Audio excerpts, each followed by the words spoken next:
This week, we're going to talk about the new web page category system and how it'll help you get to the URLs that matter quicker.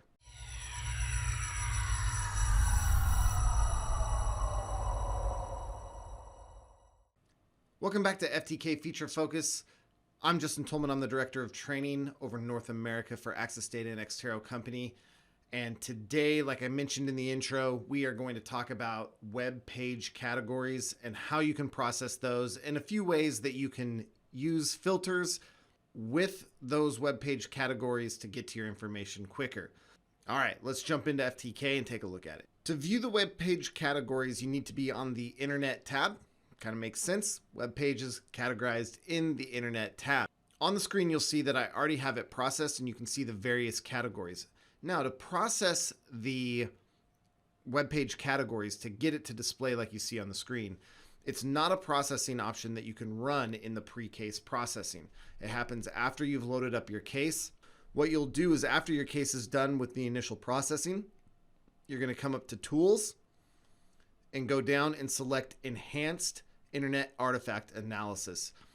When you click this, a dialog box will come up and ask if you want to run it as a service account or as the local system account. For most FTK users, you can simply select no to continue running it under the local account and it will run. If you are using a service account or you've installed FTK and the Quincy service to a service account, then you can click yes and it will change to that account. Whatever you choose, yes or no, it's going to fire off a processing job and begin to populate those categories. You can still work in your case and do other things even within the Internet tab while this job is processing. Cool. So once it finishes, any of the categories that it detected within your URLs will be listed here. It will not list any empty categories. So your mileage may vary depending on your data. You may have more, you may have less. Again, depending on the categories that it finds. So in here we can see various things that may be of use to your case: adult websites, Bing searches, Google, Facebook, commerce, those types of things. It's going to group those up. And what that does is allow you to jump straight to those types of things. So if we are concerned mostly with Google Maps searches, it's going to display that information. Now, FTK is parsing both URLs as well as cache files and cookies and all that sort of information. Okay, now for the first pass, maybe you're just interested in URLs. So we want to look directly at Google Map links that were populated in the user's search bar, Omnibox, whatever you want to call it, depending on the browser, of course. So to do that, we can create a filter by going up to Filter and New. For our property, we're actually going to use file category. And we're going to say as a member of, and we will select from the drop down here. We'll go down to Internet and Chat Files. For this one, we'll choose Edge Browser Data, and we'll say History. We want it to be part of this file category. And what we mean by file category, because you might be thinking, wait, we're working with URLs.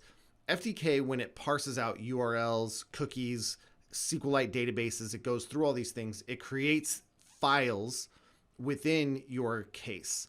And that way these files can be exported, they can be bookmarked, they can be reported on, etc. as its own thing.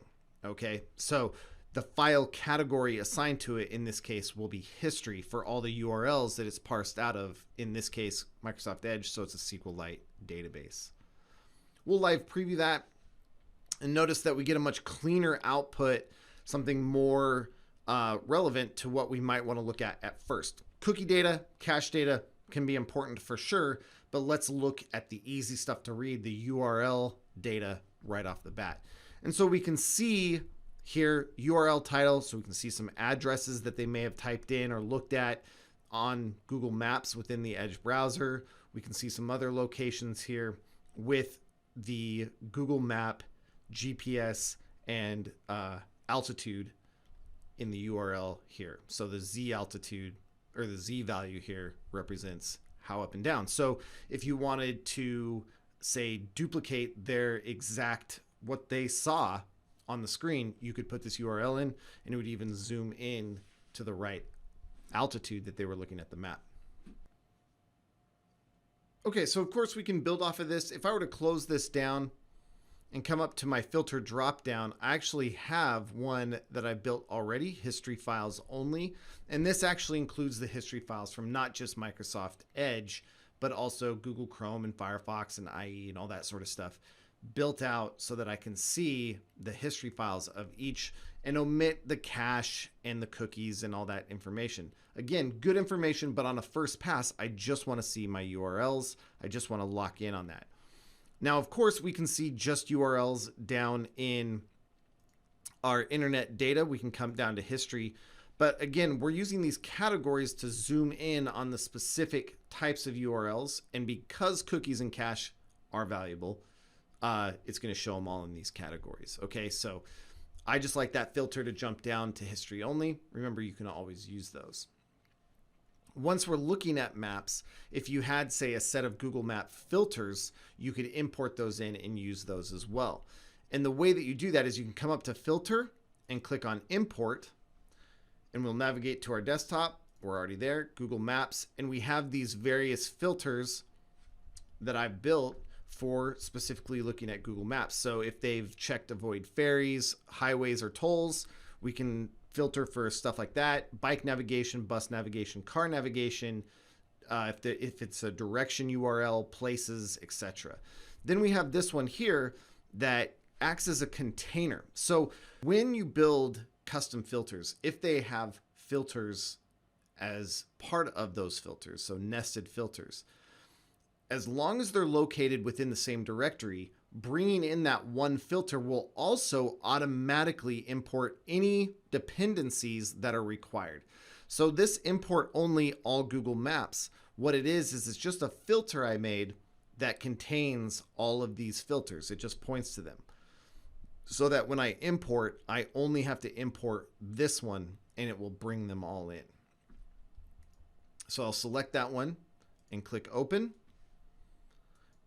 And if we go to our drop down now, notice that I have all the Google Maps filters brought in. So if I were to select places, it will only show now the places that we've looked at here. And you can see that in the URL. Okay. Mother Neff State Park, Hanford site, these roads here, etc.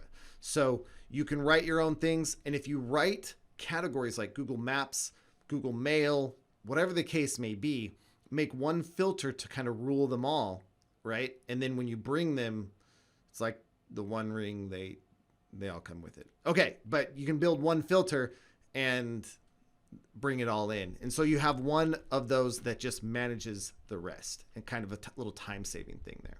Again, these XML files can be shared with anybody, downloaded, pulled down. Okay, FTK can also export filters. So if you create one, export it out to share with your coworkers, your friends, so that they don't have to redo all the work that you did. You can share it out and be their hero. Okay, that's a quick overview of the web page categories. It's a newer feature in FTK. So if you haven't got to play with it yet, go out there, go to Tools, and enable your enhanced internet artifact analysis. It's not a long processing job. It'll go through it, build these categories for you, get you down to your evidence quicker. And we'll see you next week when we talk about facial recognition.